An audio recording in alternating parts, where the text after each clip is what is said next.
আল্লাহ তাআলা তিন প্রকার ব্যক্তিকে সাহায্য করাটা আল্লাহ তাআলার উপরে লাজেম হয়ে যায়। তিন শ্রেণীর যে ব্যক্তি আছে আল্লাহ তাআলা ওয়াদা দিয়েছেন এই তিন প্রকার ব্যক্তিকে আল্লাহ তাআলা সাহায্য করবেন। দেখেন দুনিয়াতে বান্দা কিন্তু আল্লাহর সাহায্য ছাড়া কোনো কিছুই করতে পারবে না। আল্লাহ তাআলার সাহায্য ছাড়া বান্দা কিন্তু চুল পরিমাণও গিয়ে লড়তেও পারবে না। সম্পূর্ণ আল্লাহ তাআলার সাহায্যের প্রয়োজন আছে। এজন্য আপনি আমরা প্রতিটা ক্ষেত্রেই আল্লাহ তাআলার সাহায্য যেন আমরা পাই, ওই কামনা আমাদের করতে হবে। আল্লাহ তাআলার সাহায্য পেতে হলে বেশি বেশি আল্লাহ তাআলার কাছে সাহায্য চাইতে হবে। দেখেন আল্লাহ রাসূল সাল্লাল্লাহু আলাইহি ওয়াসাল্লাম বলেছেন যে তিন শ্রেণীর ব্যক্তি আছে দুনিয়াতে, এমন তিন শ্রেণীর ব্যক্তিকে সাহায্য করা আল্লাহ তাআলার কর্তব্য।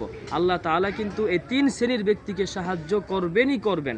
এর মধ্যে প্রথমত হচ্ছে যে ওই বান্দা যে আল্লাহর রাস্তায় জিহাদ করে, ওই মুজাহিদ যে কিনা আল্লাহর রাস্তায় কি করে ভাই জিহাদ করে, ওই সকল মুজাহিদগণকে আল্লাহ তাআলা সাহায্য করে থাকেন এবং ওই সকল মুজাহিদগণকেই আল্লাহ তাআলা এই সাহায্যের পথটা দেখিয়ে থাকেন। আল্লাহ তাআলা সূরাতুল আনকাবুতে বলেছেন ওয়াল্লাযীনা জাহাদু ফিনা লানাহদিয়ান্নাহুম সুবুলানা ওয়া ইন্নাল্লাহা লামাআল মুহসিনিন।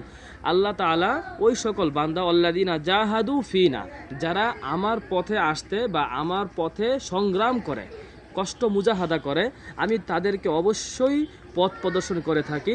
নিশ্চয়ই আল্লাহ তাআলা মুহসিন অর্থাৎ সৎকর্মশীলদের সঙ্গেই আছেন। তারপরে আসেন দ্বিতীয় নাম্বার যে ব্যক্তি আছে, এটা হচ্ছে যে মুকাতাব গোলাম।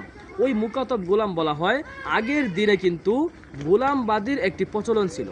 ওই গোলামবাদীর ভিতরে একটা নিয়ম ছিল যে বাদী অর্থাৎ যে ব্যক্তি গোলাম তার মালিককে একটি চুক্তি করছে যে আমি আপনাকে এই পরিমাণ অর্থ প্রদান করব, বিনিময়ে আপনি আমাকে আজাদ করে দিবেন।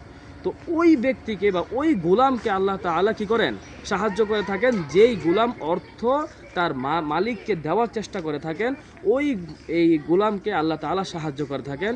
তিন নাম্বার হচ্ছে যেই ব্যক্তি নিজের জীবনকে গুনাহ থেকে বাঁচানোর জন্য নিজে বিবাহের জন্য আগ্রহ প্রকাশ করেন, অর্থাৎ বিবাহে আগ্রহী ব্যক্তিকে আল্লাহ তাআলা কিন্তু এই সাহায্য করে থাকেন, কারণ ওই ব্যক্তি বিবাহের দ্বারা নিজের সুন্দর জীবন পরিচালনা করার আগ্রহ প্রকাশ করেছে। এই জন্য আমাদের উচিত হবে যে আমাদের সমাজে যারা বিবাহের উপযুক্ত ছেলে মেয়ে আছে, আমরা সবাই জিনা থেকে যেন বাঁচতে পারি। এই জন্য আমরা আল্লাহ তাআলার কাছে সাহায্য চাইতে হবে।